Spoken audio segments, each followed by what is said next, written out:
Worldwide Exchange is now a podcast. I'm Brian Sullivan. Join me as we hit the biggest money stories from around the world, breaking down the risks and rewards of global trade, the news you need to know with real-world actionable advice, and even a little fun and unique content you won't get anywhere else, like the most random but interesting thing you'll hear all day. Subscribe to the Worldwide Exchange podcast today.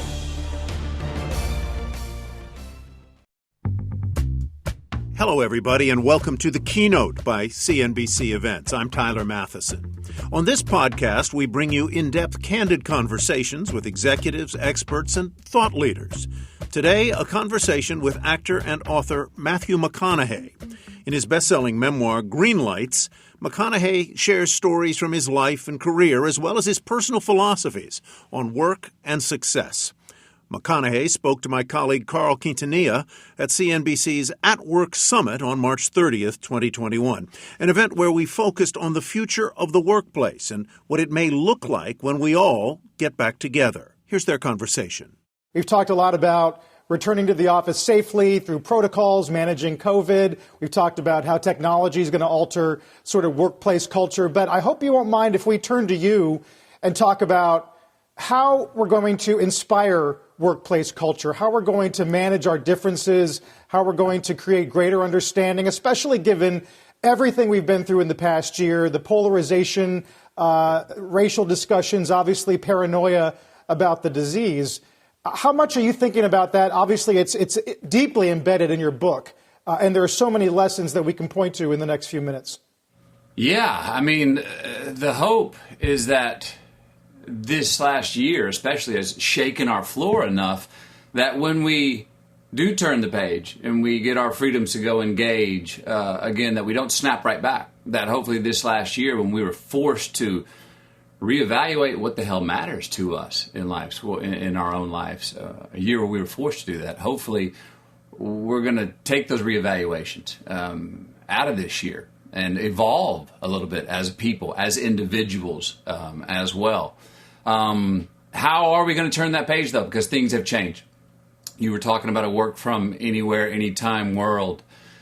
You know, it's got such major assets to that. But at the same time, when our country lacks trust in leadership, lacks trust in each other, when we trust ourselves even less than ever before, boy, now we're going to go remote. How do we build trust when we're becoming more remote when what we need to do, I believe, is come together? That'll be a real challenge. So you've talked a lot about this. I know you talked about it with Time Magazine a while ago. Obviously, it's in your book as well. This idea of getting to unity, but in order to get unity in culture, you need to have some confrontation. You need to have some discussion. You need to be able to look at the other person's point of view and accept it as legitimate, right? And I wonder how much of that you think is going to be a part of coming back to work. Yeah, you said accept it as legitimate, even though it may not be my opinion. We've gotten to this spot where if you voice your opinion and it opposes mine, our gut reaction is, oh, well, you must be saying that at the exclusion of mine. You must be, if you state your opinion and it's different from mine, we are now hear people say, oh, well, then you are illegitimizing mine. If I say I'm a believer, someone goes, oh, well, then you must not believe in science.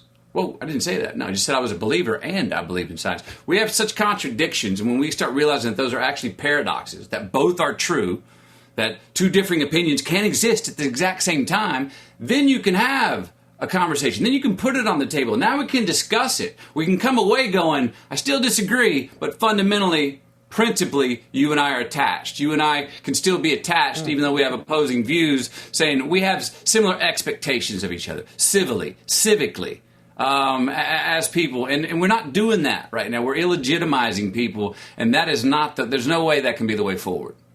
So do you think, Matthew, we're out of practice because we've been doing this remote thing? We're not in meeting rooms. We're not having large-scale get-togethers in the office where we're just not, our muscles have atrophied in sort of handling that moment where we're trying to process and accept and respond to other people's conflicting points of view.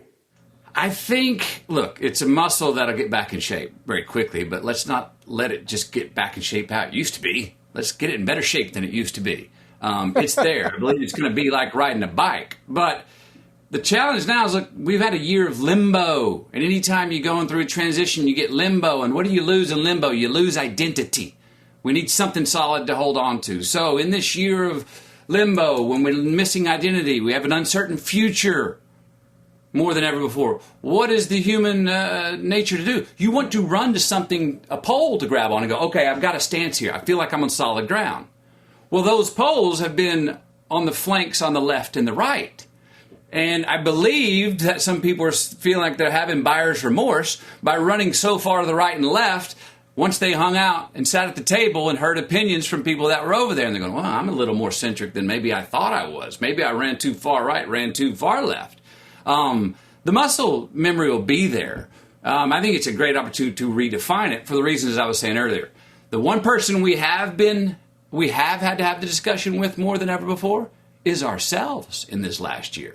Now, did we get in that time with ourselves where we want to exclude more people because we want to be so individual at the exclusion for exclusion's sake? I hope not. Hopefully we, as I said, reevaluated who we are and see that, yes, it's got to be personal, but that doesn't mean it can't be the best for the collective as well, and whatever choice it is we make. Yeah. You've thought a lot about conflict resolution. You've written profoundly about watching your parents try to communicate as a kid or struggle to communicate. And you've kind of come up with a series of lessons on how to manage all of that, how to manage conflict between people. I wonder if you can try to frame it in a way where, I'm not asking you to be a corporate consultant here, but a way in which managers can sort of take a couple of lessons home, whether they're in HR or maybe they're just someone who sees some direct reports reporting to them. How do you think, what can they do as people return? As people return, well, first, I think you have to consider what you said. It's going to be a bit awkward. I mean, it's going to be a tad awkward. So people are going to need a little amnesty to find their legs, okay, on that muscle that I believe we do have muscle memory for that we'll get back. So have a little bit of, hey, the first day may not need to be everybody charge. No, we're all coming out of our own independent world and going to reunite again. So let's sit down. Maybe that first week back needs to be, let's sit down and talk about what we learned that maybe is outside of business. Let's sit down and talk about what was your life like? Were you more productive remotely? How can you bring what you learned maybe that you got better at here to the table where we're back and we're not remote any longer? I think to hear people's experiences. People have had cathartic moments throughout this last year. And maybe it'd be a good idea to sit down before we get into like, hey, let's check out our numbers on our company, to sit down and say, hey, you as my employees, you as the company, what did we learn from this last year? How are we not going to snap right back to who we were? How have we evolved as a company? How can we be better as a company? How can we rebind some trust and belief and then go, now collectively, here's where we're going as a company. But maybe take that first week to sit down and hear stories. CNBC's Workforce Executive Council is a premier group of C-suite human resources executives from leading companies across the country. It offers a members-only portal and chat, plus exclusive industry content, with access to breaking news calls and digital networking experiences. The network and resources HR leaders need now. Apply to the Workforce Executive Council at cnbccouncils.com/WEC. I wonder if you are actively discouraging tools that thrive on polarization. I mean, I'm in journalism, so I'm on social media all day long, Twitter especially. But I mean, I see how that affects people's behavior, and I know you do too. Are there things that you think workers should avoid? I think there's things workers should avoid that. Look, I'll say this. Let me go to a broader place. We as people, what we don't agree on right now, that I think is the essential thing that we've got to agree on, whether it's in the workplace or whether it's just as humans in society, we got to agree on facts. Again, FACTS. We're delusional about what facts are. We are not even arguing from the same reality right now. So if we can agree on facts, then I believe we can start building trust. Trust in facts can lead to trust in others and trust in ourselves. Remember, part of that coming back to the workforce is that we're living in the most untrustworthy times. And when we don't trust our leaders and we don't trust the media and we don't trust others, we start to not trust ourselves. And that's that amnesty I'm talking about. Let's settle a minute and agree on some facts so then we can build some trust. If you're going to have polarization, you're going to hear it. It sells. It's the headline. It's the graphic. It's the image. That's what we love to rubberneck. We don't rubberneck when we see success and health. We rubberneck when we see disease and problems. That's human nature. But let's realize that and won't admit that. Because I think the most of us, and especially Americans, are more centrist than we're giving ourselves credit for. It just doesn't, we're not being sold that. We're not being told that or in a way to believe that. We're not being fed that through media and tools. You don't get more likes unless it's something that is sensational or fetishized. You don't get more headlines because it doesn't sell. Now let's admit that first, but that doesn't mean that needs to define who we are and what we need to do and what we expect of ourselves.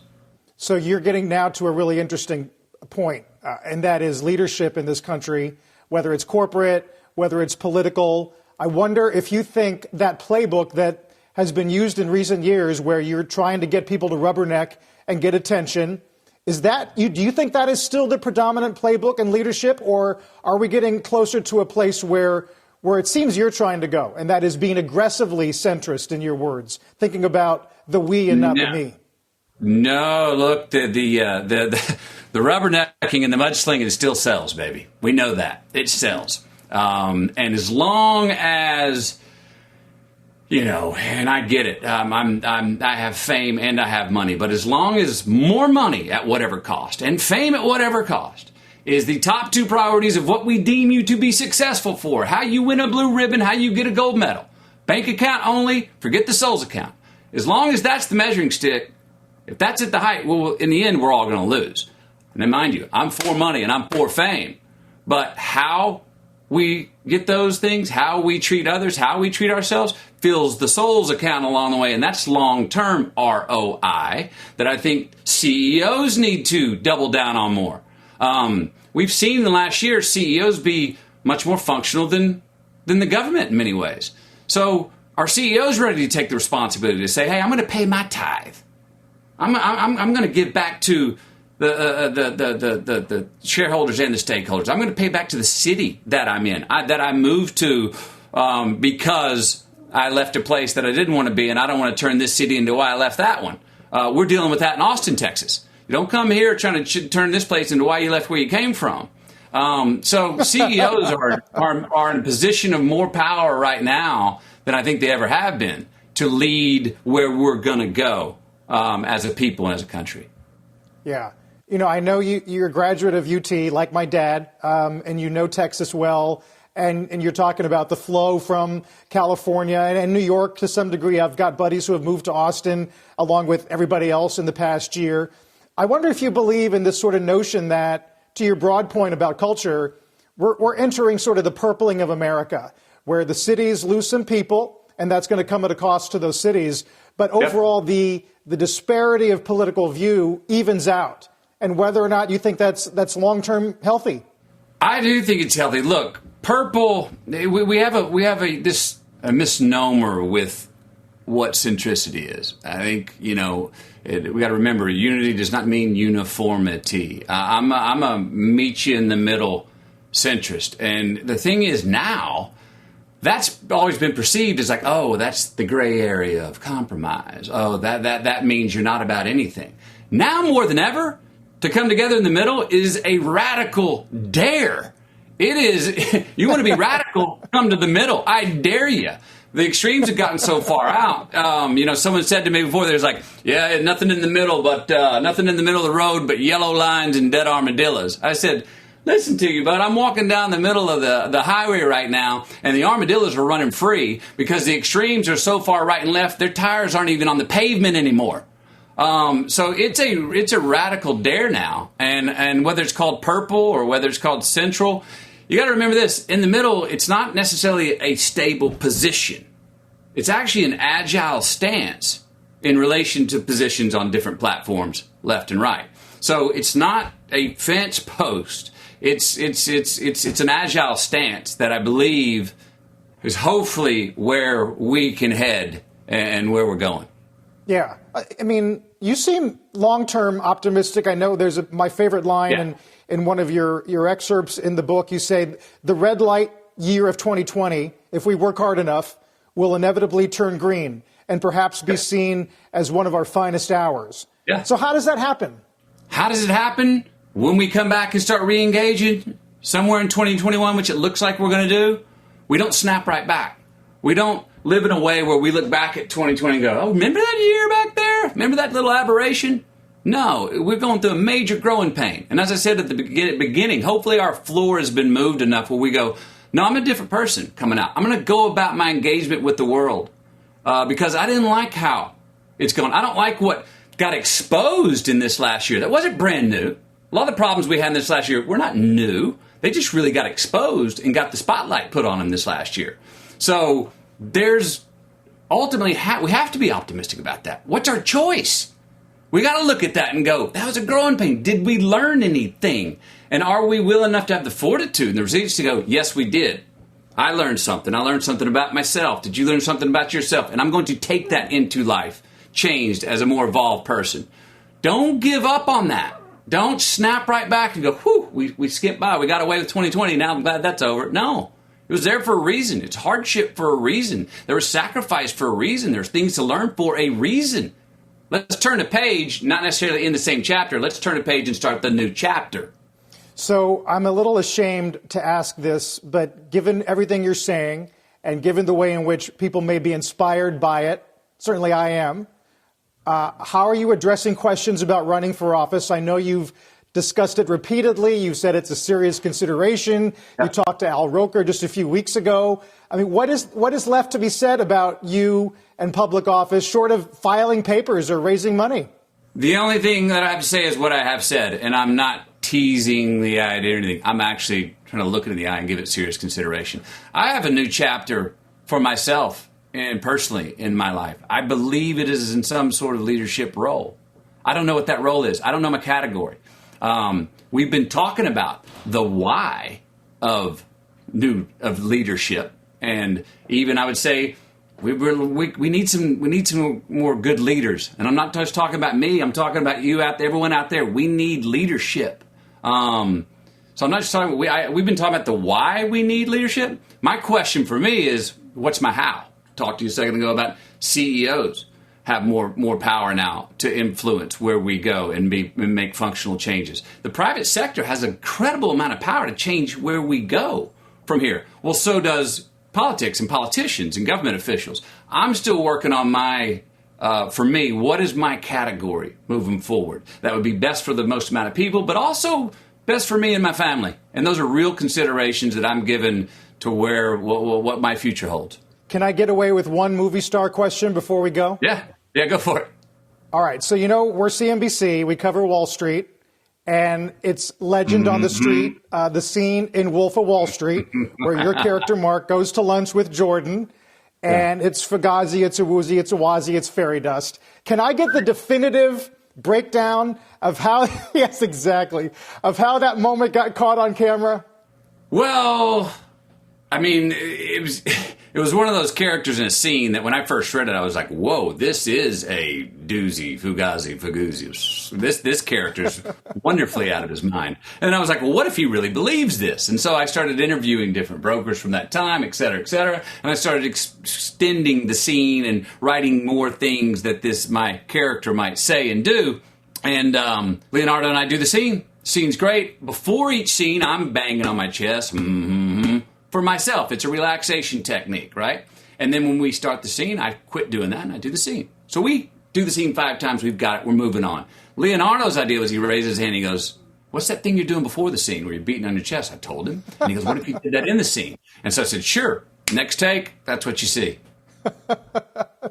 I love that so much. It's legend now on the street and beyond. Matthew, I hope you'll come back and do this again because we need to have conversations like this, and you are a great person to have them with. Our thanks to you. You're welcome, and thank you for having me. That was Matthew McConaughey speaking with my colleague Carl Quintanilla at CNBC's At Work Summit on March 30, 2021. The keynote is produced by the CNBC Events team. For more information on upcoming CNBC events and how you can join us, please visit cnbcevents.com. I'm Tyler Matheson. Thanks for listening.